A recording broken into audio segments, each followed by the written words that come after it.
Hello साथीहरू नमस्ते तपाईहरु सबैलाई मेरो युट्युब च्यानलमा स्वागत छ। आज चाहिँ हामी नेपालको प्रमुख धाम मध्येको एक श्री हलेसी महादेव खोटाङमा आएका छौँ। खोटाङमा आएर चाहिँ मैले यहाँको साथीहरू आज म तपाईहरुलाई नेपालको पूर्वी पहाडी जिल्ला खोटाङ जिल्लामा अवस्थित हलेसी महादेव मन्दिरको बारेमा ऐतिहासिक एवं धार्मिक महत्त्वका बारेमा केही सामग्रीहरू यस भिडियो मार्फत प्रस्तुत गर्न गइरहेको छु। हलेसी महादेव हिन्दू, बौद्ध र किराँत धर्मावलम्बीहरूको लागि एक विशेष तीर्थस्थल हो। यस ठाउँमा हिन्दू धर्मको अनुसार जब भस्मासुरले महादेवलाई खेद्दै गयो तब बसाथान गुफाबाट निस्केर यसै गुफाभित्र प्रवेश गरी बस्नुभएको छ।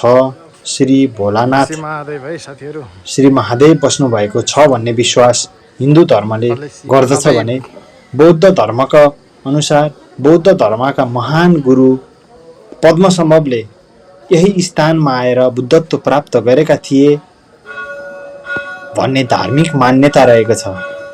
त्यस्तै किराँत धर्मको अनुसार नेपाल एकीकरण गर्नुभन्दा पूर्व किराँती राजाहरूले यस ठाउँमा विशेष पूजा आराधना गर्थे भन्ने प्रचलन रहेको छ। अहिले पनि खोटाङ, भोजपुर, सोलुखुम्बु, उदयपुर लगायतका किराँती समुदायका मानिसहरूले उधौली उभौली पर्वको अवसरमा यहाँ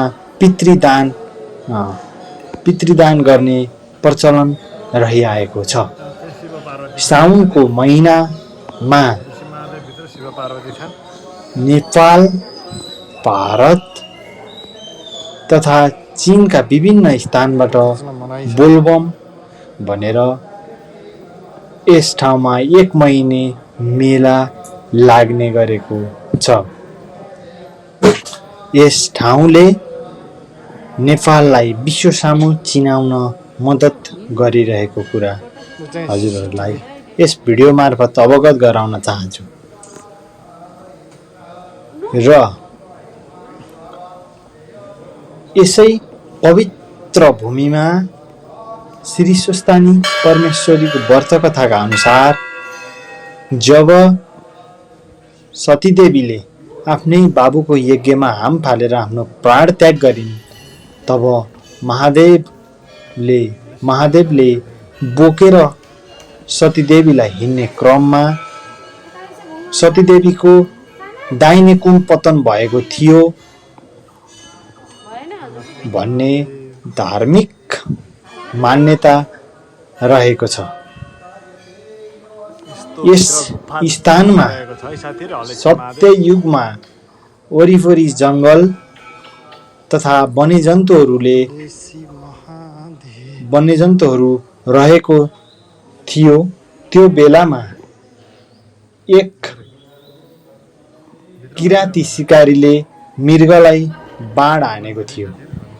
बाण हानेपछि मृग यसै ठाउँमा आएर ढलेको थियो। तब सिकारी मृगको पछि खोज्दै आउने क्रममा जब उसले त्यहाँको शिवलिङ्गको चम्किलो दर्शन पायो तब ऊ त्यहीँ बेहोस भएको थियो भन्ने मान्यता रहेको छ। जब ऊ बेहोस भएर होसमा फर्कियो त्यति बेला उसले श्री महादेवको दर्शन पायो र उसले आफ्नो आफन्तजन र समुदायमा यस ठाउँमा हत्या हिंसा नगर्नको लागि सुझाव दिएको थियो भन्ने धार्मिक मान्यता रहेको पाइन्छ। यस ठाउँलाई बसाथान भनिन्छ। यहाँ चाहिँ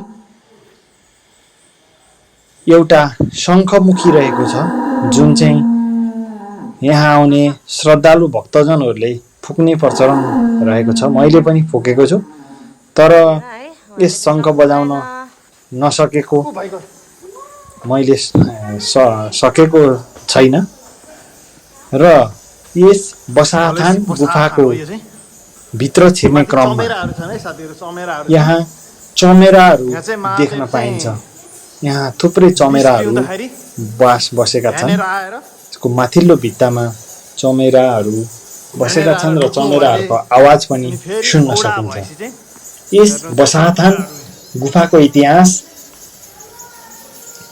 जब भस्मासुर नाम गरेको राक्षसले श्री महादेवको घोर तपस्या गर्यो, तब श्री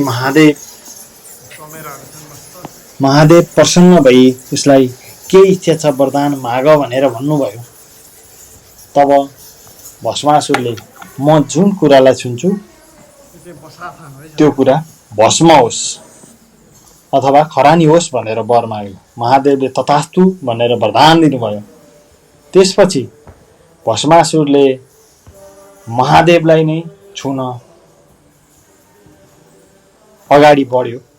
तब महादेव भागेर यसै बसाथान गुफामा आइपुग्नु भयो। त्यसपछि बसाथान गुफाको अगाडि आफ्नो बाणलाई छोडेर महादेव भित्र बसाथान गुफाको भित्र छिर्नुभयो र बसाथान गुफाको भित्र छिरिसकेपछि जब भस्मासुर आफ्नो श्री महादेवको वाहनसँग युद्ध गरेर फेरि खेद्दै पछि आइसकेपछि यसै ठाउँमा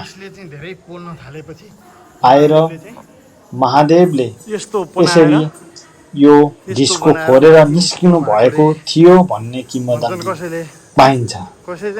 यसै स्थानमा श्री महादेव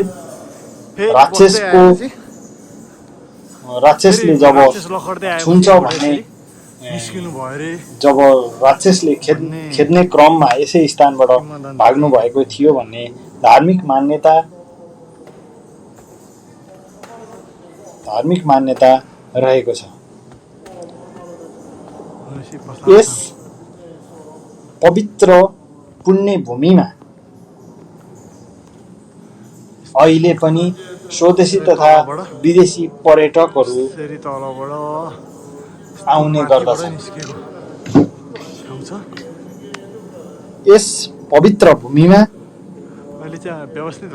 हामी पनि हिन्दू धर्मावलम्बीहरूले पनि विशेष गरी एकचोटि दर्शन गर्न सकेमा म चाहिँ मिल्नेछ।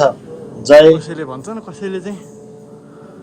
समुद्र मन्थन गर्दा जय शिव शम्भो। पिएर यहाँ आएर सुत्नु भएको थियो अरे शीतल भनेर, अनि फेरि औडा भएपछि चाहिँ यहाँबाट निस्किनु भएको थियो अरे भन्ने किंवदन्ती प्रकृतिले वरदान स्वरूप दिएको सक्नुहुन्छ। यहाँबाट यस पुण्य भूमिमा भित्र चिसोमा आएर चाहिँ अहिले यस भूमिको वरिपरि थुप्रै राम्रा होटेलहरू बनिसकेको छ।